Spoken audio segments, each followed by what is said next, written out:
Minkah Fitzpatrick is the new highest paid safety in the NFL. How does it impact Jessie Bates? Plus, more of your questions in our offseason mailbag. You are Locked On Bengals, your daily Cincinnati Bengals podcast, part of the Locked On Podcast Network, your team every day.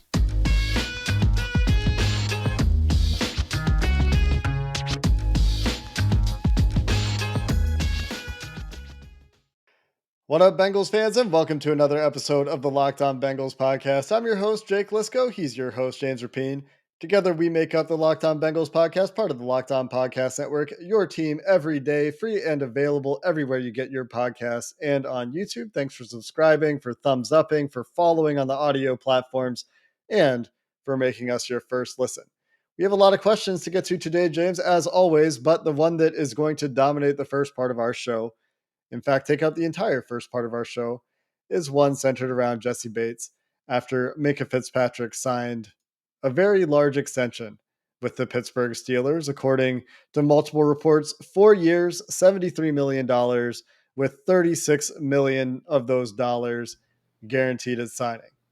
A few things stand out about this. One, it resets the safety market. The average per year at nearly $18.5 million is well clear of Jamal Adams' $17.5 million average per year with the Seattle Seahawks, which was again well clear of Harrison Smith's $16 million with the Vikings. So a new ceiling has been set for the safety market. The other noteworthy thing here is that the Steelers gave out $36 million guaranteed dollars at signing, which I believe is the second most they've done for a non-quarterback in franchise history. And for their last quarterback, it's just barely over $1 million less than his biggest guarantee on his biggest contract with the Steelers. And I know some of his contracts were a little bit shorter, and maybe if he was still playing, that would be different. But a couple things stand out here.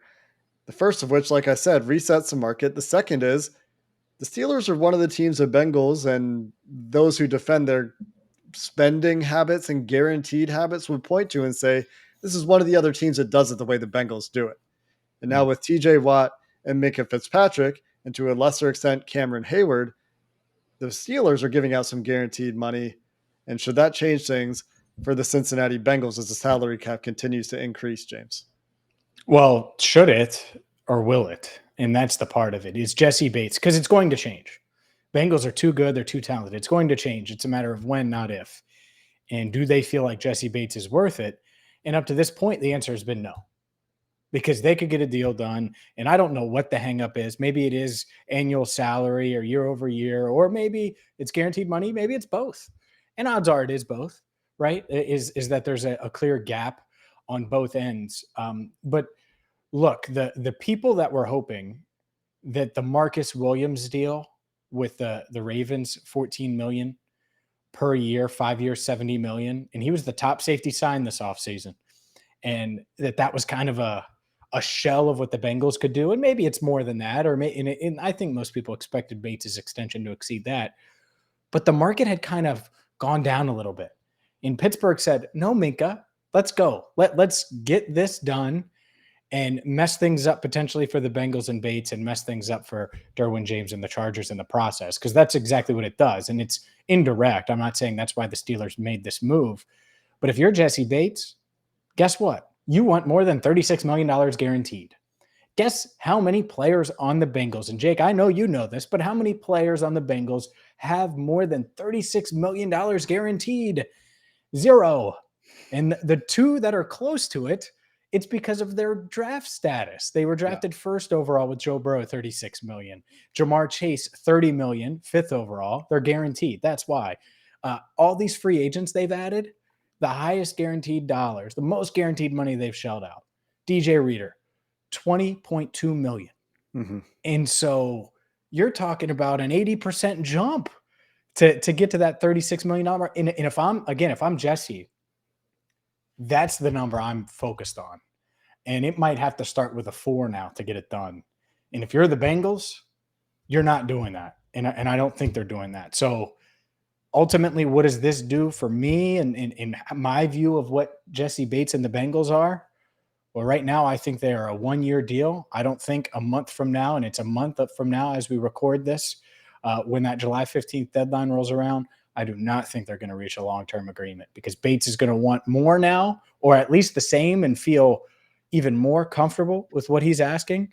And the Bengals, they're going to be like, well, we weren't paying you that last year when you're coming off of a career year. Why would we pay that to you now? Yeah, there are a few things here that I think are interesting. One is, as has been pointed out by several folks on Twitter, Brad Spielberger wrote an article about this for PFF, I think last August. Are the Bengals making a mistake by not extending Jessie Bates now? Mm-hmm. Yes, turns out, if they wanted to keep him. And John Sheeran points out, I think rightfully, in the same vein, the Bengals are just too late. They had an opportunity to get this done. And I feel like this is more the Reds' history than the Bengals' history. The Reds with the trading Todd Frazier or trading Johnny Cueto, they just waited too long. They held their assets too long and they didn't get enough in return. Sure. The Bengals, by contrast, in this instance, just waited too long to extend Jessie Bates and to get the deal done. And as a result, the cap has continued to go up and other players are getting deals, which is pushing Jessie Bates' price tag up. The other thing here is there is a difference in these players. And Jessie Bates is more similar to Marcus Williams than he is to Minkah Fitzpatrick. Minkah Fitzpatrick was a first-round pick. Marcus Williams was a second-round pick. Jessie Bates was a second-round pick. Minkah Fitzpatrick has 2 first-team All-Pro honors on his resume, 2 Pro Bowls. Generally, his counting statistics are gaudier than Jessie Bates. And it's easy to make an argument that Jessie Bates is a better player. But does the NFL think Jessie Bates is a better player than Minkah Fitzpatrick, who the Steelers gave up 2 first-round picks, I believe, to acquire? Or was it one and a second? It was a one. It was 1 first-rounder. But multiple picks, right? And one of them was a first-rounder? Yeah, I don't think I forget that, but one was a first-rounder, and then one, and it was 2 years, a year and a half into his rookie deal. And he's also just 25, so that they have in common. But the thing here that makes Minkah closer to Jamal Adams is the Steelers gave up a lot to go get this guy. And so there's that same pressure that existed for the Steelers to extend Jamal Adams, for the Steelers to extend Minkah Fitzpatrick, because they gave up that premium pick when they knew they were going to be rebuilding. And now they are rebuilding on the offensive side of the ball, and they're trying to compete with Kenny Pickett and the guy from UNC whose name I don't even remember right now. Mitchell Trubisky. Mitch Trubisky. That is hilarious. Right. Oh, look at you. Anyways, a couple things here too. I mean, if you're the Steelers, this is kind of your identity. It's defense. Yeah. Your premium wide receivers, your premium running back, and even your quarterbacks, they're all cheap right now. And I get it. Your tight end cheap as well. So you got to spend that money somewhere. And so I get that. At the same time, if I'm Jessie Bates, here's the worst case. And this is really the avenue I think we would all go down, because most people bet on themselves at some point in their career. He's in his prime. He's set to make the most money that he's ever made on a 1-year deal, $12.91 million. And if he plays well at a really high level, like he expects to, he is going to get the bag, right? If he has a 2020 season on a winning team, the NFL is going to acknowledge that. And now you don't just have the Jamal Adams deal. It's not an outlier. You have the Minkah Fitzpatrick deal as well. And Derwin James, whatever that turns out to be. Yeah, if a deal gets done there. And so that's the point, is it's like, all right, well, this is great for you, Jesse, whether it's in Cincinnati or not. Here's why it's good for the Bengals, because the negative is it makes it harder to keep him potentially and re-sign him. But if I'm Jesse, and not that you needed more motivation, now you see it. The blueprint's out there. Go ball. Go have your best year. Go have not 3 interceptions. Go have 6 interceptions, 25 passes defense. Just be this disruptive, crazy man and go get paid. And whether it's in Cincinnati or not, that part is in his control. So the Bengals could benefit from him being on a 1-year deal if he attacks it versus last year where he was kind of rattled by being in a contract year. Yeah. And it's worth noting as well, last note here, according to Andre Perota, since it is an extension, the APY includes the final year of the current deal. So the in total 5 years that the Steelers still have under contract for Minkah Fitzpatrick comes out to $16.85 million per year. And the big difference here for the Steelers is likely, as Brad Spielberger pointed out, friend of the show, second year guaranteed salary. And will the Bengals guarantee something in that second year for salary for Jessie Bates? Maybe that's a sticking point, and maybe they can just get over that, or maybe it's just now too rich. And if it's 18 million in new money that Jessie Bates is looking for, maybe that is too much. But we'll find out, because to me, some good points that I've seen, and largely from Joe Goodberry today, the Bengals don't have a ton of money committed long into the future. No. They're going to have to pay Jessie Bates. They're going to have to pay some wide receivers. Sorry, they're going to have to pay Joe Burrow and some wide receivers.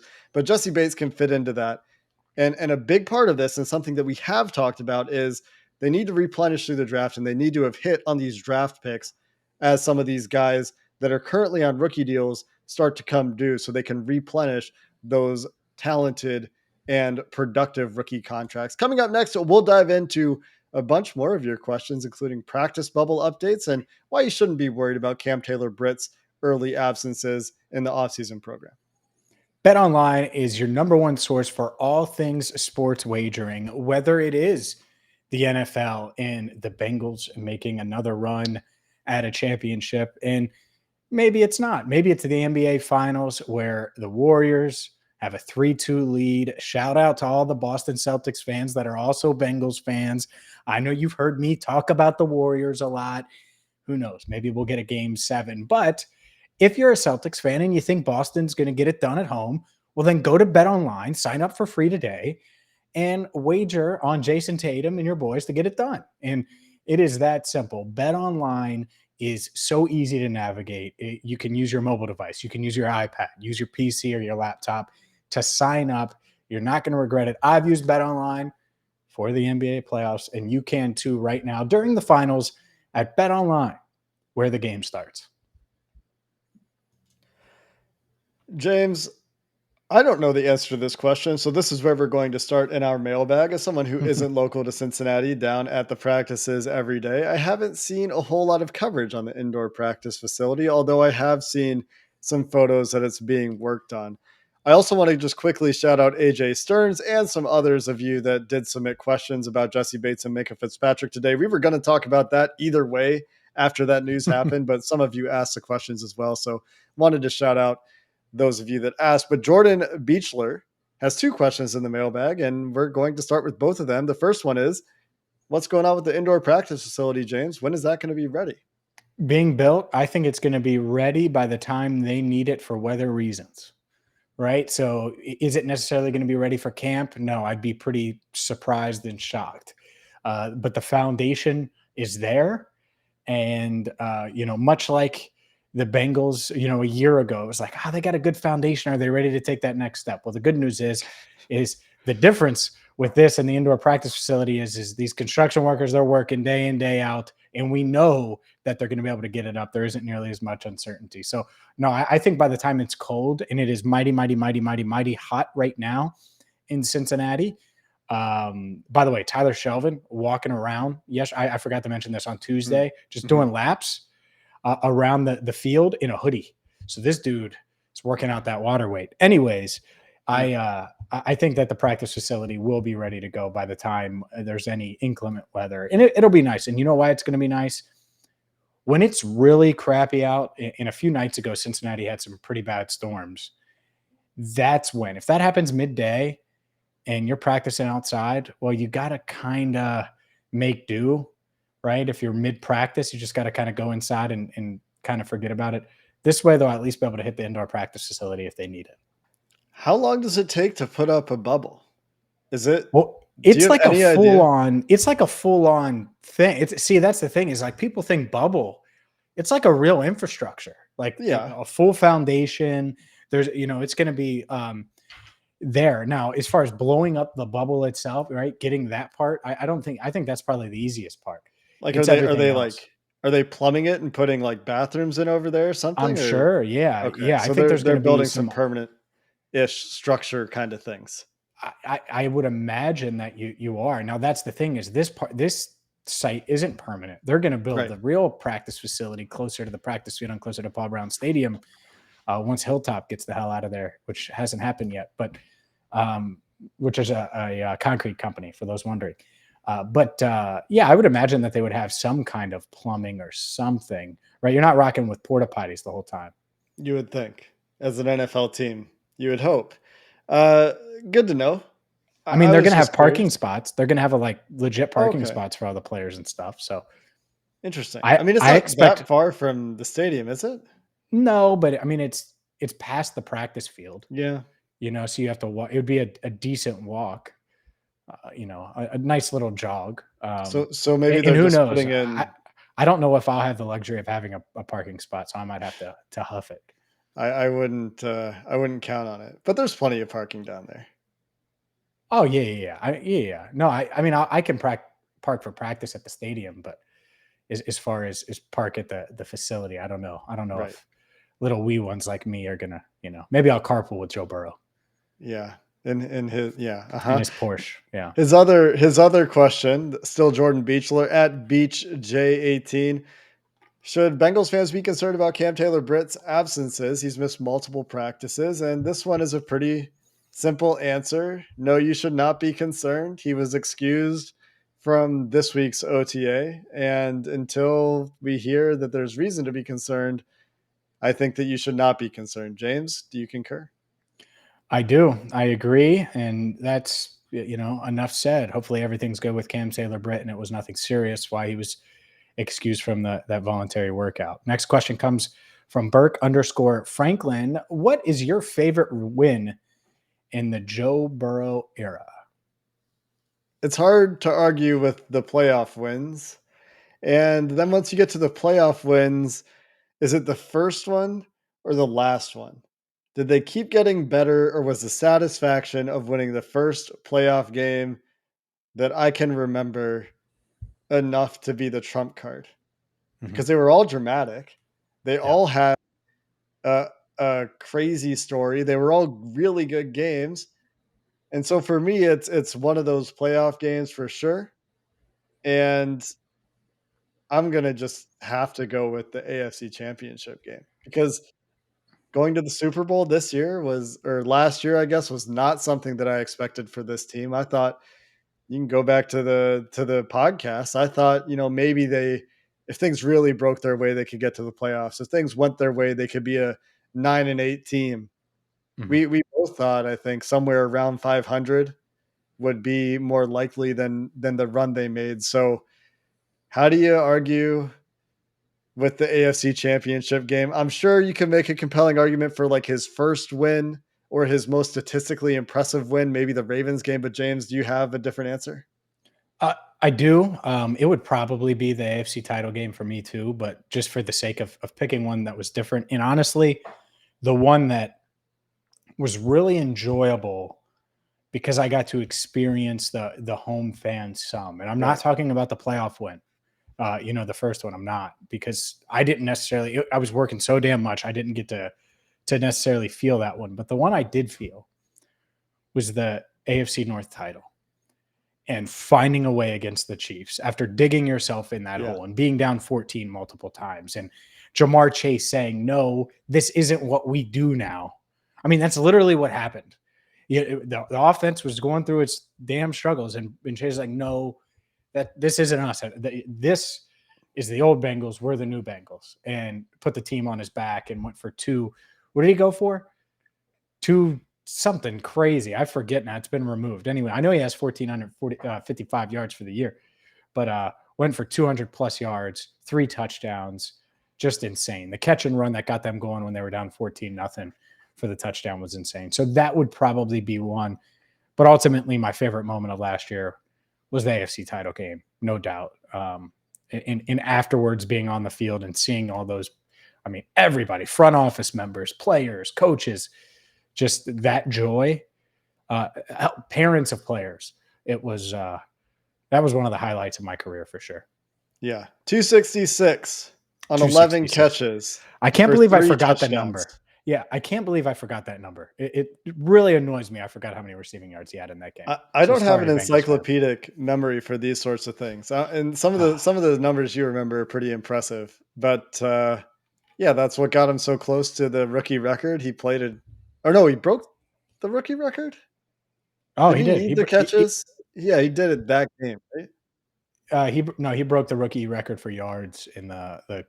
Oh no, he broke the rookie record in that game, and then the Yeah, next week against the Browns, he broke Chad's record. That's what it yeah, was. that's what it was. He needed the extra game for Which is insane that he did that as a rookie, yeah, because a lot of people, including myself, think Chad's the best receiver in franchise history. Anyways, including a rookie season when he had 3 yards against the Denver Broncos. which that ain't Right. happening against any secondary this year, because they're going to You have a would think line. not.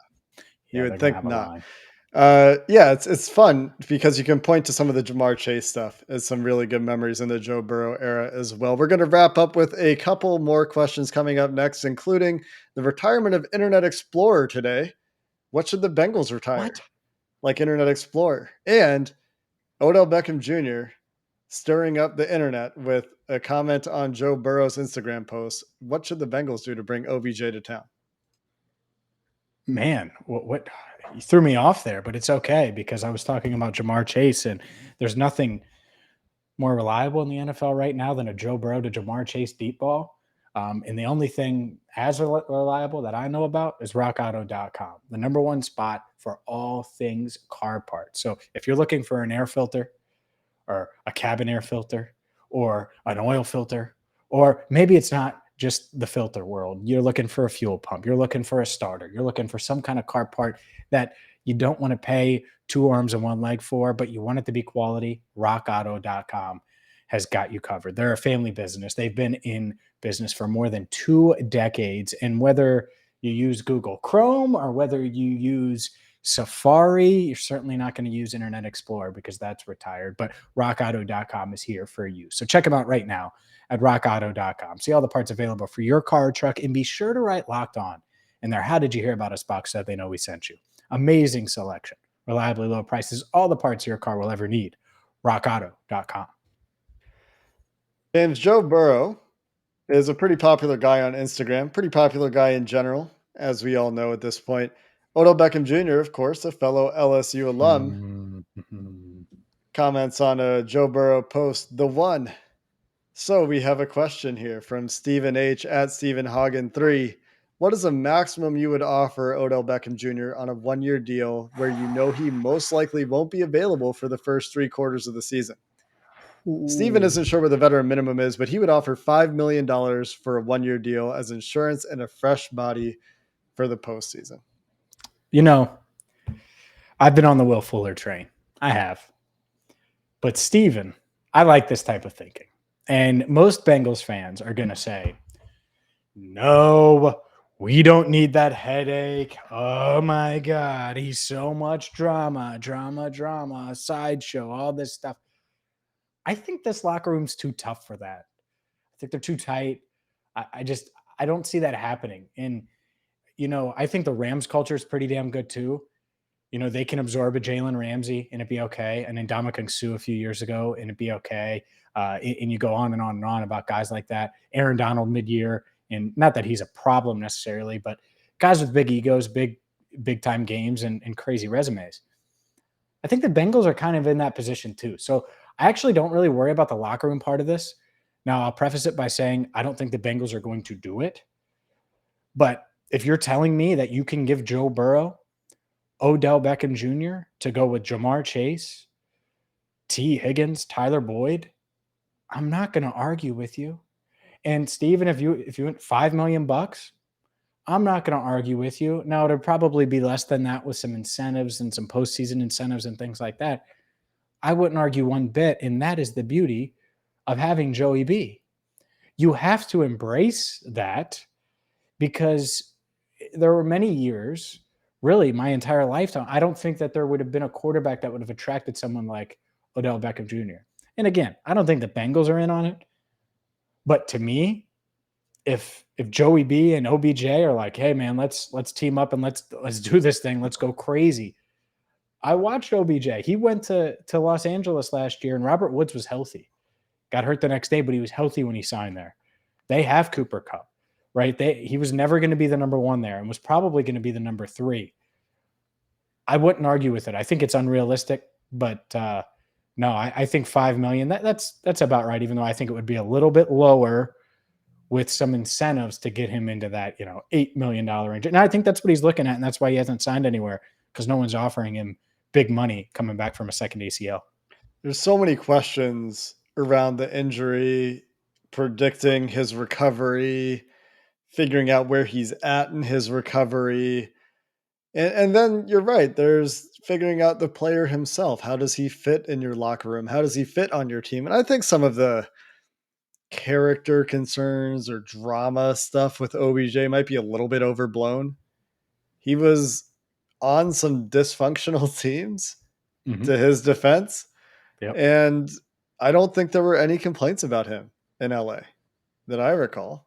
And it was a really strong culture there and a winning program. And when you go to a locker room that has a strong culture and a winning program, and it's a really close team, every time we hear these players talk on the Cincinnati Bengals, I'm just struck by the apparent tightness of the locker room and the close-knit group they have in there, and the emphasis that Burrow and Taylor and everyone in that building puts on rebuilding the culture every year, not just rebuilding your football program, but also rebuilding your culture. So I'm not worried about it from that perspective.